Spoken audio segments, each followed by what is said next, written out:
সিয়াম সম্পর্কিত একটি হাদিস আবু হুরায়রা রাদিয়াল্লাহু আনহু থেকে বর্ণিত।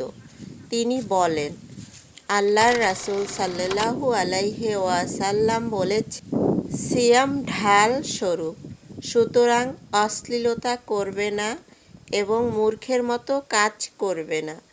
যদি কেউ তার সাথে ঝগড়া করতে চায়, তাকে গালি দেয়, তবে সে যেন 2 বার বলে, আমি সওম পালন করছি, ওই সত্তার শপথ যার হাতে আমার প্রাণ, অবশ্যই সওম পালনকারীর মুখের গন্ধ আল্লাহর নিকট মিস্কের সুগন্ধির চাইতেও উৎকৃষ্ট।